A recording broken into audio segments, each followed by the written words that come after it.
telephone. And in order to do that, we have to follow certain state statutes. And at the beginning of the meeting, the chair or the administrator reads these statutes. So please bear with me when I read these to stay in statute for holding a public meeting during the pandemic times. There are 5 statements. The first statement: it has been determined that an in-person meeting is not practical or prudent because of the COVID-19 pandemic and the related peacetime emergency declaration made by Governor Walz in accordance with Minnesota Statutes, Chapter 12. Secondly, we have ensured that all members of the body participating in the meeting, wherever their physical location, can hear one another and can hear all discussion and testimony offered at today's meeting. Third, we've also ensured that members of the public present at the regular meeting location of the body can hear all discussion and testimony and all votes of the member of the body. We have urged the public not to attend this meeting in person because of the COVID-19 pandemic and have ensured that members of the public can view and monitor the meeting remotely in real time by broadcasting the meeting on the Cook County website.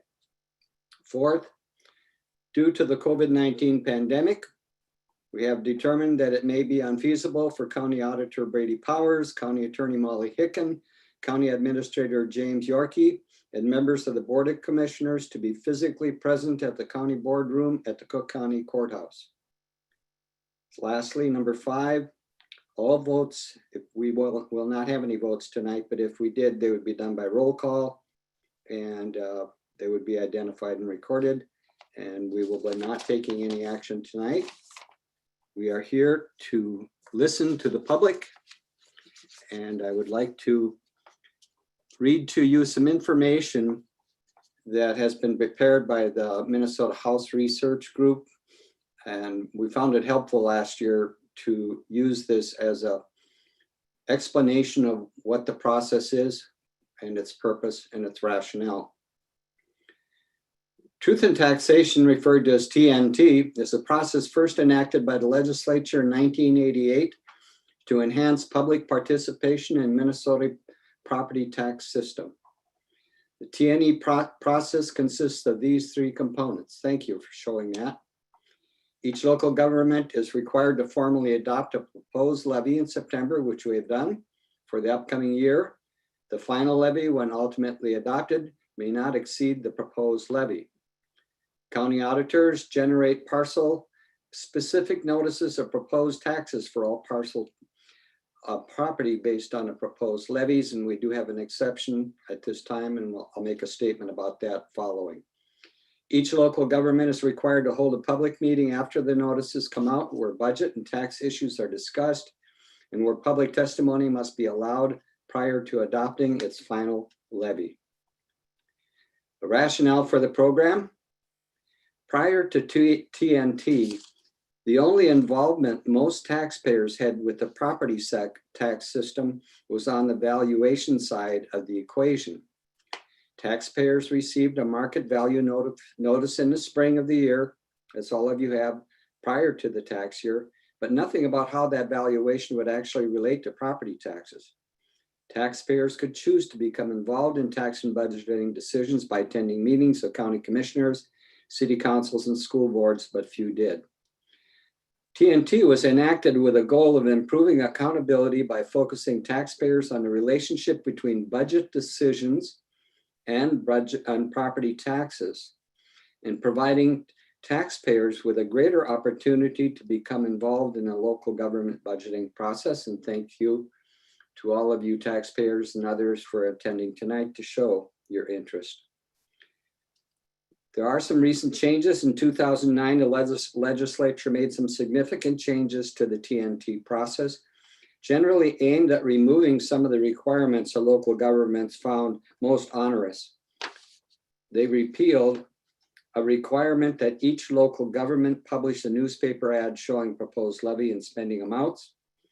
And secondly, a number of regulations relating to scheduling of the public meetings, which had required an extensive administrative process that ensured that no 2 hearings affect the same taxpayer would ever be held simultaneously. The pre-2009 law also required that the final levy would be adopted at the Truth in Taxation hearing, which is not the case now. So we also have an extenuating circumstances that has developed, and we found out that a lot of the tax statements and other information got delayed in the postal service system, and many people didn't receive them until yesterday, maybe some today. So we will have a continuation of this meeting next Tuesday at 6 o'clock.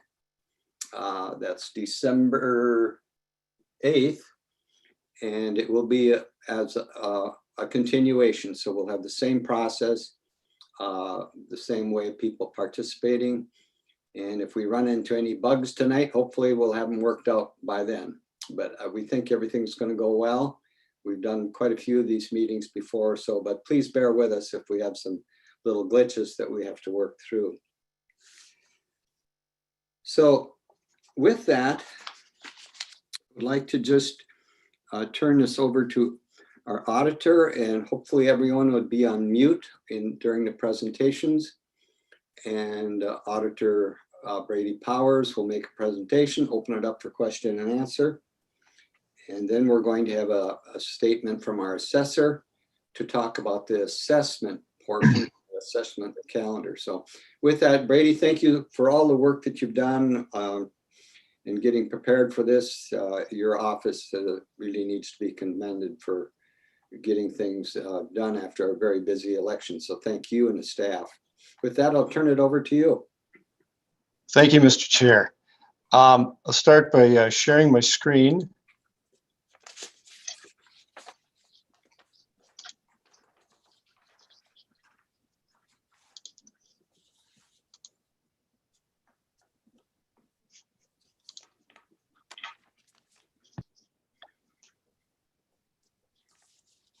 Let's see.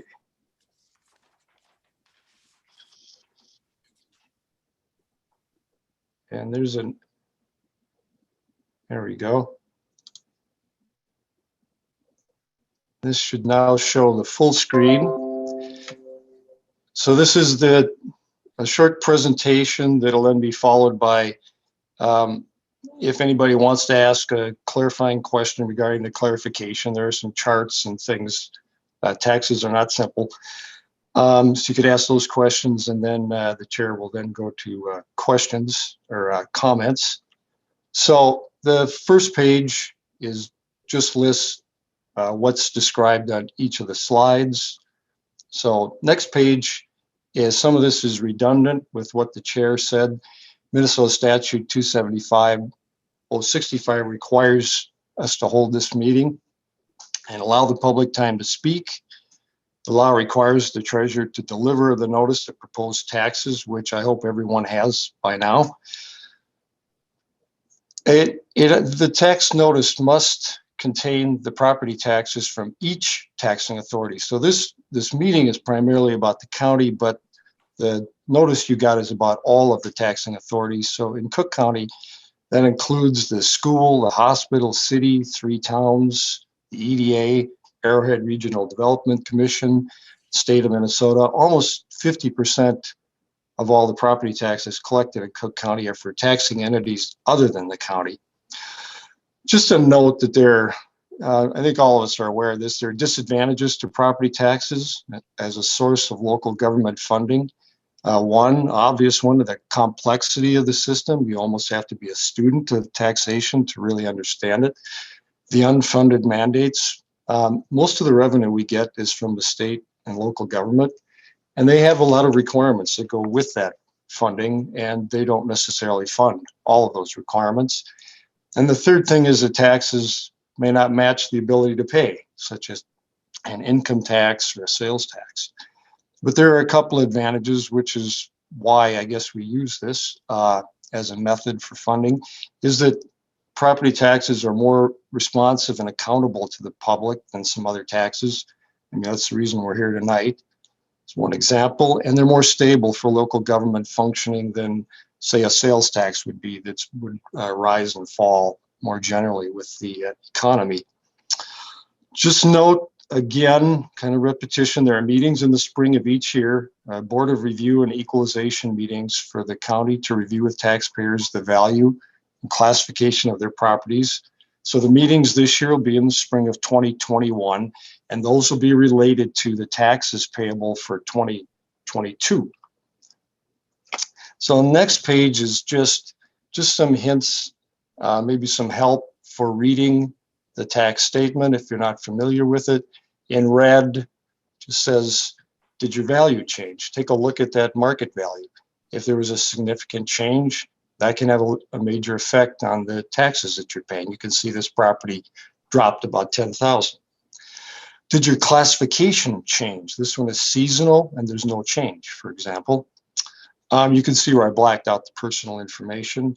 Now you go drop down to the body of the statement. You see Cook County. That's the Cook County proposed taxes.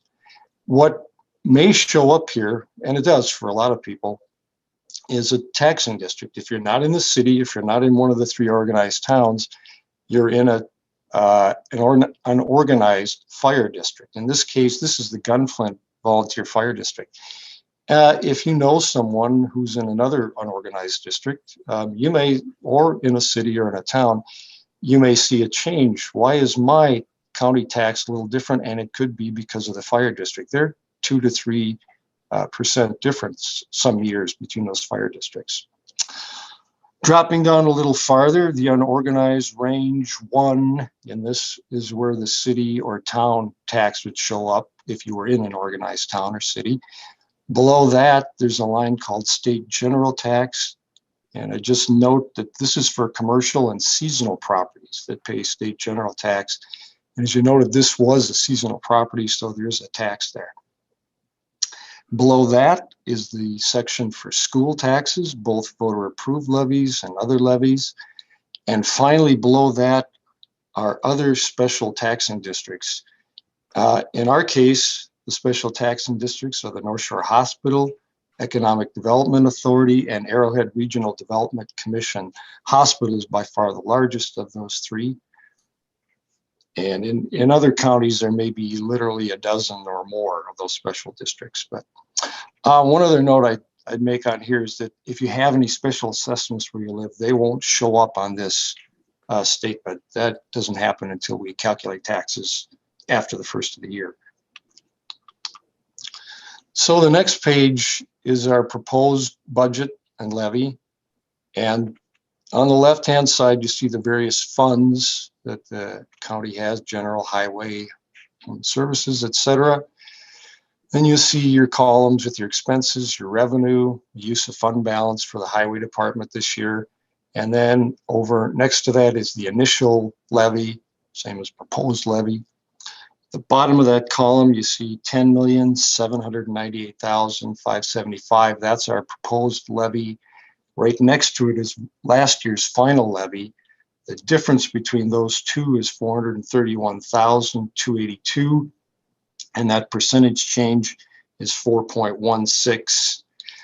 If you look then back over to the left, right at the bottom, there's a number called contingency, and that's because we're in negotiation for salaries with all 3 of our unions. So depending on how those negotiations go, this is there to hopefully carry what comes out of that, and for any other changes that may have occurred between September 22nd when we approve this and when we approve the final later in December. So one interesting, important thing in this year's statement is that you see the county set this preliminary levy, 4.16% increase, but due to continued economic growth in Cook County and some classification changes to some of the property classes, including the vacation rental properties, because of those classification changes, more of their property, their net tax capacity is bigger and they're subject to more tax. So that increased our overall tax base about 5% for 2021. And the fact that the increase in tax base is larger than the county's proposed levy that for someone that didn't have a change in class or value, there's going to be a slight decrease in the county portion of your tax. And the next page shows this in a chart form. So this is just for homestead, some examples of $100,000, $200,000, $400,000 properties. The relationship is the same in each case. There's a drop in the county tax portion of about 0.7%, even with our proposed 4.16% levy.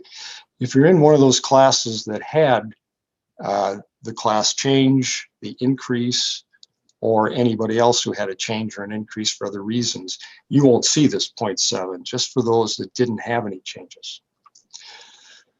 So next page, what are some of the things that are on the county board's minds as they're setting the budget and levy this year, besides the obvious negotiations? The first one is that one of the large sources of revenue that really helps keep our levy low is a federal payment in lieu of tax based on our boundary waters land. So that number gets set for every 10 years. And for the last 10 years, we've got about $2,025,000 on the boundary waters land. In 2019, they did the every 10-year assessment, and the reassessment came in much, much lower. It would reduce our annual payments about $752,000 per year. Now, this is 3 counties that this affects: Lake, Cook, and St. Louis. And the 3 counties, the assessors got together based on county knowledge, asked that the Forest Service look at this again, because it didn't fit what we know about our land and what we think would actually happen to it if it was not federal land. So the federal government agreed to that. And so we're waiting for that reappraisal, which should come by the end of this year. But if it comes in low, we will have to, we will be at a shorter number for 10 years. If it comes in the way it was before, it'd be 752,000. So we have to keep that in mind. Next year, we should have our answer. The second one is the budget forecast by the state, which showed a $2.47 billion deficit due to the pandemic for the next biennium. And I have to say, just this afternoon, I saw that the new forecast came out, and it was very positive news. AMC broadcast this. So instead of the 2.47 deficit, they're now projecting a $641 million surplus. Very good news. Revenues came in all the major sources higher than they thought, and they spent about $1 billion less in human services. The third item here is property tax collections based upon the pandemic and all those effects. So they've actually been quite strong for 2020 in spite of the pandemic. Reports are, though, that federal aid in the form of the grants and loans and an unexpectedly good tourist season have helped individuals and businesses, but those federal loan repayments start soon, and many of the forms of aids have ended. So without federal support this winter, it could be difficult for individuals and businesses. So the county board is just going to continue to monitor this for as long as we can before they set the budget and levy. Earlier, I mentioned all the levies that the county accounts for on that tax statement we collect and pay out. And this gives you a little history of that, looking at all the various taxing authorities, the city, the town, etc. And of those, the county is at 57% of the total for proposed 2021, and the other 43% are the other entities. The other interesting thing, you'll notice the years on here. I put 2001 and 2002, just an interesting example of changes in the law and how they affect your local taxes. Back in 2001 and 2, the state made a major change, and the local school levy was reduced significantly from 3 million, which was very close to the county levy at that time, down to 279,000. In the same year, 2002, they instituted the state general property tax that seasonal and commercial properties pay, and it was about $2 million. And you'll see over the years that that school local portion has increased significantly to about 1.8 million a year, but the state general property tax has stayed pretty steady. It actually reduced slightly. The next page is really just a short summary of what you just saw. 57% of the levy is the county levy, and then the other sources of levy from the authorities are in sections here. 15% for the state general tax and what's called fiscal disparity, 10% for towns, city, 9% for the school, and 9% for the special taxing districts. The next page here is the levy and fund balance history. I like to keep track of this and monitor it. This is a very shortened version, just looking at the 2 years, 1989 to 2019. I use that year because that's when we see our official unreserved fund balance, our most recent one. So as you can see here, expenditures rising 3.25% over that 30-year period. That can change a lot depending on the on a particular year, depending on the highway department generally, because of the large projects that can vary 4 to 5 million in a year. The revenues are fairly steady though, about 333% over the 30 years. The certified levy, a little higher, 3.58%.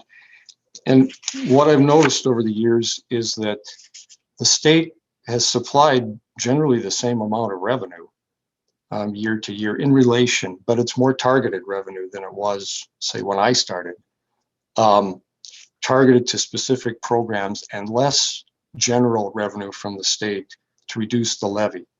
And that's part of the result for a levy a little bit higher than the revenues.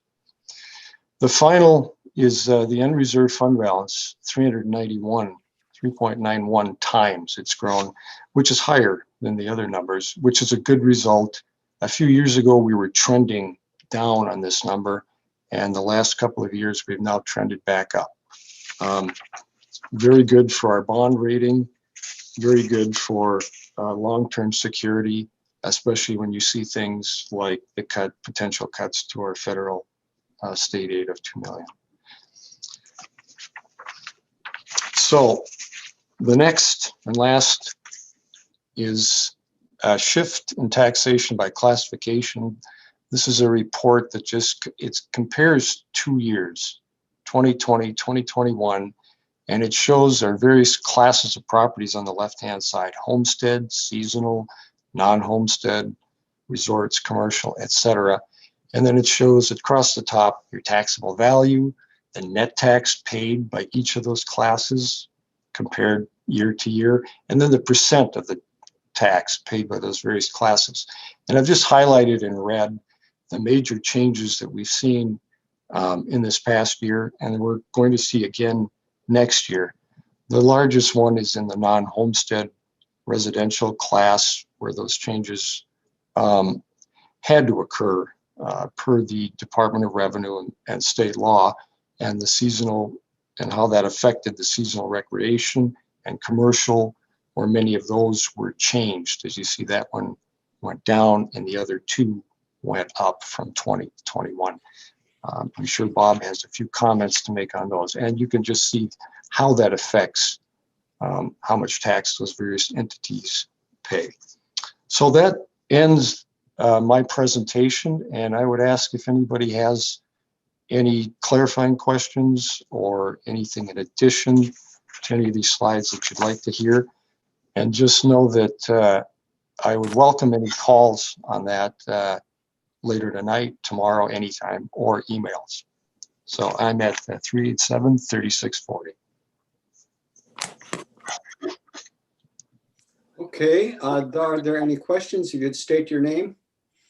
and your address, and then we'll call on you if there's questions about this presentation. This is not about comments about the truth in taxation. I'm going once. I Going have a twice. question. Okay. This is Liz, and can we download these slides that Brady's has shown us from the website, from the Cook County website? That'd be a I'll question have for them Brady. out there. Yeah, I'll have them out there tomorrow. They're not out there now. Okay, thank you. Anyone else? Hi, this is Melissa Miller. Can you hear me? Yes, I can. Melissa, go perfect. ahead. Hey, and I had the same question as Liz, but I also had a couple other questions on the slide where you showed the differences in the taxes and where the money was being spent between 01, 02 and more current day. And it looked like a couple of the big ones that saw an increase were the hospitals and just the county in general. And I'm sure there's a short answer to this and a long answer to this. And so I don't want to take this offline, but I was just curious, what's driving those two in particular?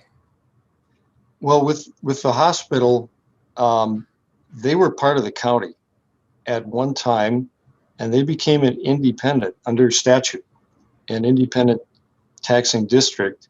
And so they were able to raise a certain levy, and then they actually changed that law again and just took the limits off. And so they were able to set that levy themselves. And so they had a few years where that increased. But of course, look at this. There's a big gap here. There's a 17-year gap, or I'd say an 18-year gap between. I took all the 2002 amounts out to get from that 300,000 to 1.1 million, and then 1.3. I don't have any other really insight into their financial structure, but on the county side, those levies are going up on average about 4.4% over that period, a little longer period than that, I think, when I last calculated it. So so that's where they come from. Okay. The reasons, that seems like a little bit higher than the cost of living. And I think that is tied somewhat to that change in revenue that we get from state and federal targeted, more targeted revenue and less levy relief. Okay. So that's part of it. Okay. Are the other years available? Are they public record somewhere on the Yeah. website? Okay. Yeah, I shortened this just because it doesn't all fit on these screens. Got it. I'm new to the county, so I appreciate you having the call and providing the information. Yeah, I will also put the full size on the website. That's Okay. awesome. Thank you. Thank you. Anyone else? Question on the presentation made by Brady so far in the data? Okay, we'll move on to a presentation by our assessor to really explain that the truth in taxation process is not about individual assessments. There's a different calendar for that, and it's a different process. So we'd just like to provide that information now and give you information on what you can do at this point in time going forward if you have some questions about your assessed valuation. Bob Thompson, would you take over now, please? Yes, certainly. Basically, I'm here just going to show a calendar of the assessment timeline. I know oftentimes we get questions at these TNT meetings related to value or classification. So up on the screen there, you'll see this is the timeline for the property taxes that are payable next year in 2021, what showed up on your TNT statements. I will note that if you've had a change such as like a homestead, if you've just recently filed for a homestead status, that won't show up on your TNT notices. Those were, prepared much earlier on than say somebody who maybe filed for homestead application in the last few months here. So that wouldn't be reflected. If you have a question related to a real recent change like that, you can certainly contact my office and just clarify that, the homestead has been processed. Outside of that scenario, typically what we find is that people pay more attention when they get this notice than the notice that we sent out in the spring. So what I'm referring to is we set the value at January 2nd of every year. Those values are set, all the way into January, February, and by March we send out the statements. So when you get your statement in the spring, it's going to show that you have a tax statement, a bill that is due this year. And then also in those envelopes, we've been sending the valuation notices. Those have been coming on a yellow piece of paper. So if you look back to your records, you'll find that any of the values that are reflected on your truth and taxation statement reflecting your estimated taxes for next year is going to be based off that value and the notice that we sent in the spring. So the appeals process plays out over the months April through May. We do the County Board of Appeals and Equalization in June. It was June 18th in 2020. And if an appeal is not brought to that level, then it basically, it's outside of the county's hands after that Board of Appeals adjourns. Then the values are certified. They're sent off to the Department of Revenue in the state of Minnesota for record keeping. And essentially, if there's something has come, to your attention based off of these truth and taxation statements as far as value or classification, we'll be looking at it for the next assessment year, which will be January 2nd, 2021. So about a month from now. You'll see on this calendar here, we're at the red here, the estimated truth and taxation notice that went out at the end of November, and the red X here, it's we're beyond the Board of Appeal and Equalization 2020. So certainly, if you have a question related specifically to value or classification, get me your contact information. However, you see fit. You can either type that into the chat box once that opens up, or contact me through email or phone call, and we can certainly make sure that we do a more thorough review, based on your concerns. So, with that, that's really all I had. I certainly could speak a little bit to the changes that were made in the classification, just because Brady had brought it up, and that is kind of a big piece of this whole equation. Essentially, the changes we made in 2020 were based off of a Department of Revenue issued a memo saying that any property that was deemed to be rented as a short-term rental or a vacation rental, it's more commonly referred to, that if that's the primary use, it should be classified as a commercial property. There was a tax court case back in 2014 with a property that was rented in that fashion, and the tax court determined commercial was the appropriate classification. They're kind of in competition with hotels. So that was the impetus in 2020 that resulted in some properties switching to commercial.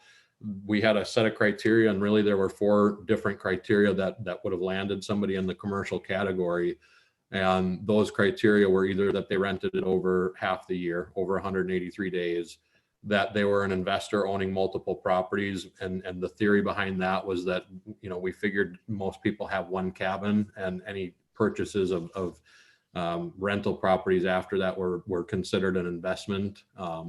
And if we didn't get a response, then we provide that notice in the spring, and if somebody sees that and disputes the determinations that we made, then they have the opportunity to call an appeal. So that would be how some of the properties got switched to commercial. I know I've had calls resulting from these truth and taxation notices that have gone out. And so far, for the most part, we're finding that, it was either the response we got was indicating that it was strictly a rental property and it was an investment, or that it was rented over 183 days, or we didn't get a response from the person at the time. There are a certain few circumstances where somebody has purchased their property this year, and in that scenario, they didn't get the opportunity to appeal depending on when they closed. And essentially right now they're kind of stuck in that boat where the use in 2019 is affecting that 2021 tax bill. And it is the process. That's not a mistake. I mean, that's doing it according to the direction that we've been given from the Department of Revenue. So I guess I don't know if we were going to open it up to questions for the assessor, but if there is one, and by chance I could try to answer it. Otherwise, certainly contact my office by email or phone. Our office line is 218-387-3650, and our email information would be linked on our webpage. Okay, thank you. Yes, because this is about the truth in taxation and not about assessed values. We won't open it up for questions, but I will repeat again how to contact you by email and by phone. And at this time, we'll go to the public comment period. And I'll try to explain as best I can how we're going to proceed. It is going to be a little cumbersome, but it's the only way we're going to get it done. And we want to make sure that everyone has the opportunity to make some statements if they would like. I'd like to ask that when you're invited to speak, that you unmute the microphone on your computer or press 6 on your phone. Please state your name, address, and commission district, and wait to be recognized by the meeting chair. Well, I will need to call on you. That's the only way I see doing it right now with all the people on. So I will ask you if you would like to make some comments, and certainly you're not expected to. You could say I pass or no, and then I'll just go on to the next one on my list. And so I have a list of all those attending. Before that, I will ask Administrator James Yarkey if we've received any by email or in writing, and we'll start with those as well. We're not here to debate issues. We are, as county commissioners and staff, here to listen to you. We're not going to get in discussions or any kind of argument. We will be taking this information, and we'll be looking at our final levy later in December after the next continued public truth and taxation meeting. So please be civil. If behavior or comments become malicious or inappropriate, then I'll try to remind you to not do so. And if you're not capable of doing that, I guess that I would, as chair, ask that you be muted. Hopefully that won't happen. And here again, the truth and taxation meeting is to focus on the proposed 2021 tax levy, not individual property assessments, as was explained by our assessor, Bob Thompson. If you have concern, please call the Cook County Assessor's Office at 218-387-3650. And certainly you can look at our website and look for the email address on that as well. So with that, I would like to call on our Administrator James Jarkey for any comments that you received or any emails in regards to the truth and taxation. Mr. Chairman, I did receive a couple of emails. These were primarily focused on property assessments, and I shared those with the county assessor, and he has already responded to those. So I have no comments to share. Okay, thank you. Well, the only way I can see proceeding forward is to look at my participant list and go in order that I have them. So I'll call your name, or what I best can determine your name. I apologize if I mispronounce your name. I'll try not to. And if you want to make a comment, please do so. You'll be limited to 5 minutes. I will time you. And I'll give you a little bit warning to wrap up, so you can get a little bit more than 5 minutes if you need to. So with that, I go to Greg Fangle and Liz Wagner. Any comments you would like to make? We don't have any comments, and thanks for all the information. Okay, thank you for attending. Melissa Miller, any further comments? Hi, I don't have any specific comments about the 2021 assessment. I was just calling in to learn more about the process. And I am concerned and will be interested in what will happen if some of the potential shortfalls happen in the upcoming year with just the BWCA grant funding and the additional item that I think Brady mentioned about the state deficit that maybe is less of an issue now, but I was just trying to learn more information. So thanks for being here on Zoom and thanks for sharing. Yeah, thank you. Then we'll go to Sean. Sean is muted. Okay. Thank you. Any comments, Sean? I pass. Thank you. Okay. Jim Boyd. Okay, I'm an idiot. Thank you, Mr. Chair. No comments except congratulate Brady for an excellent presentation. Okay. And thank you, Jim, for serving on our Citizens Advisory Committee, as well as Liz Wagner. Paula Carlson. No comments or questions. Thank you. Okay, thank you for attending. Don Davidson.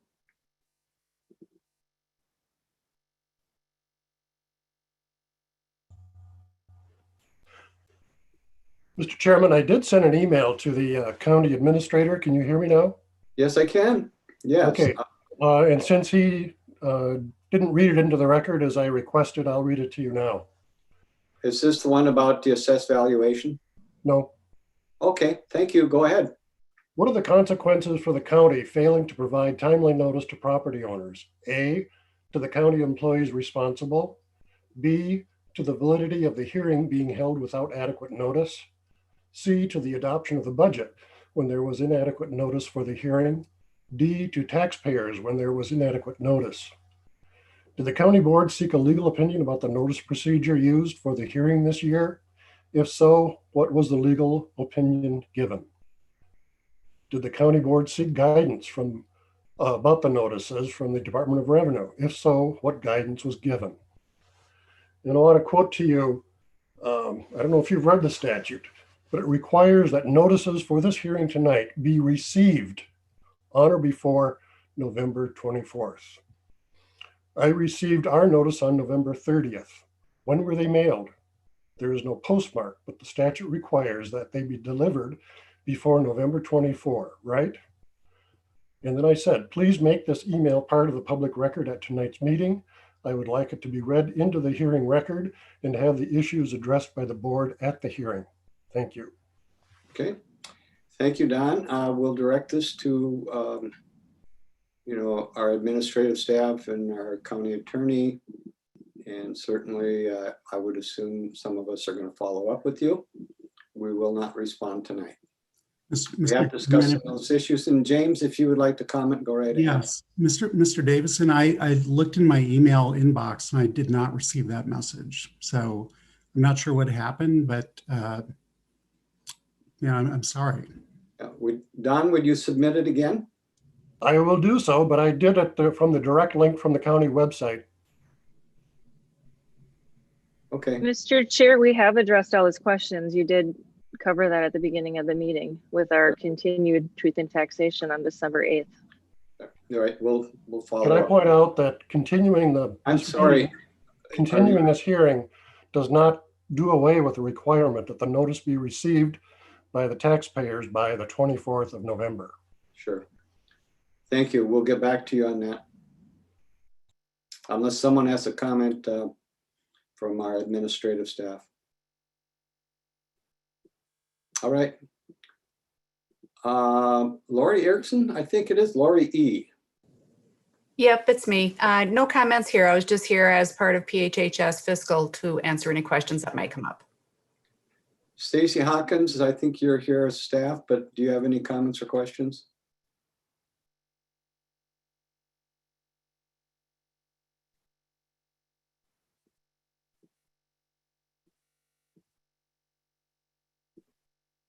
No, I do not have any questions.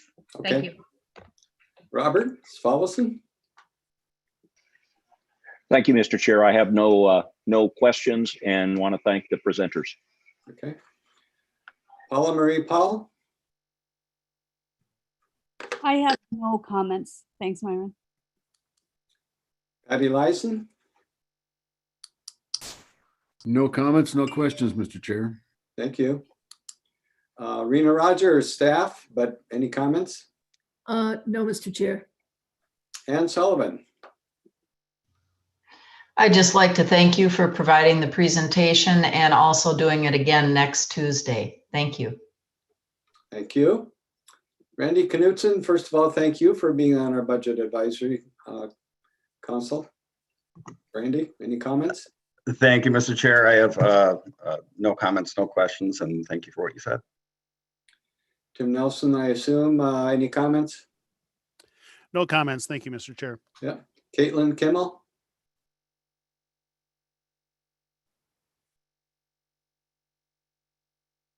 Caitlin?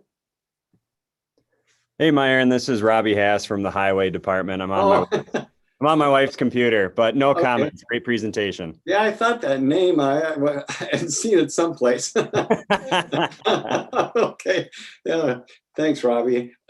Melissa, I've got you on here again, so I don't know what happened there. I'm good, thanks. Okay, Joe Fredericks from WTIP. Maybe just a technical question, Myron. I'm wondering if next week, if Brady and Bob will do the same presentation again that they did tonight. To my knowledge, yes, it'll be a repeat, and thank you. That's a good question. We'll conduct a meeting. I was going to say that at the end, but we will have the same presentation and everything. It will be just not only a continuation, but presentation of the information. And the reason for that is we did not follow the requirements, that were done. And we want to provide this opportunity. And that's based upon our county attorney's advice that we discussed yesterday in the meeting. Okay. Okay, that's my only question. Thank you. Russ Fenton. I have no comments. Thank you very much. Okay. Aaron Petz. Would you pronounce your last name, Aaron? It must be French.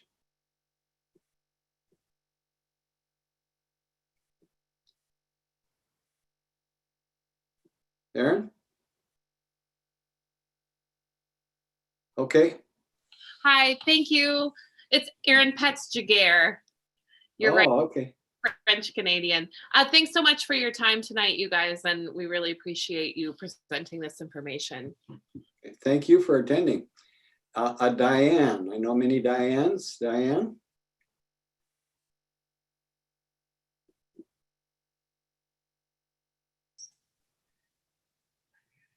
One more Hi. time, Diane. Yeah, did that come through now? I can hear you, Diane. Okay. The only question I have, I did miss the first part of this and I'd love to hear the presentations. Do you have a time for next Tuesday night? Yes, 6 o'clock. 6 o'clock. Good question. Okay. Yep. And the link will be on your website? Yes, and I think there'll be a notice going out as well Okay, thank you. in other media outlets. Jackie Dillenbeck.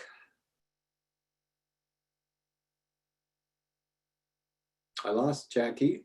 Okay, Bobby Deschamps. Bobby, any comments? Yeah, can you hear me? Sure, go ahead, Bobby.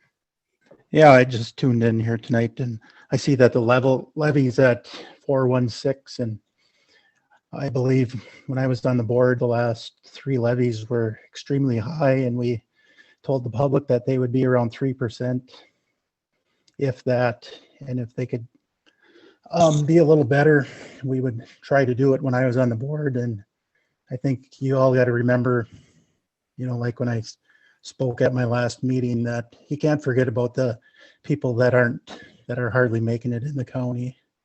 You always got to keep them in mind. They are the taxpayers. They are the ones that are working 2, 3 jobs. They're the ones that are unemployed now. So I'm just giving you my same old story. And if I was still on the board, you'd know what my vote would be. So thanks. Yeah, well, thank you. Thanks for attending and thanks for sharing that information, and certainly do appreciate it. That's all I see on my screen. So are there any phone? I see one phone number, but I think that's Dave Mills. I don't see anyone else. I'm just going to put an all call out. If you called in or I missed you or something like that, would you please state your name? If not, we will continue this meeting. So I'll dismiss it. We'll have a presentation as we did by Brady Powers and our assessor, Bob Thompson. And hopefully that all of those tax statements and information have gone out. I know that our staff did everything they could to get it out according to the time. It got to the vendor on time. We've done research on that. And so something happened in the postal service system. And I think we're taking a look at that, but it's not much we can do about that. But we got an idea where it broke down. But we did, I would like to inform the public that we did everything according to statute. And there were some things that were just out of our control. We will learn from this. I think going forward, I won't be around, but I know that the staff has talked about it. And I'm sure the commissioners can assure you that we're going to try to make sure something like this doesn't happen again if it's within our power and capability. But everything that we've done from my observation and inquiries have been done the way they should have been done and by statute. And we just can't control the postal system. And that's it. So thank you so much for attending. I will dismiss this meeting into a recess and we'll continue it at 6 o'clock next Tuesday, December 8th. And thank you so much for attending and participating. And we'll hopefully, if someone want to join us next week, certainly do so or submit some statements in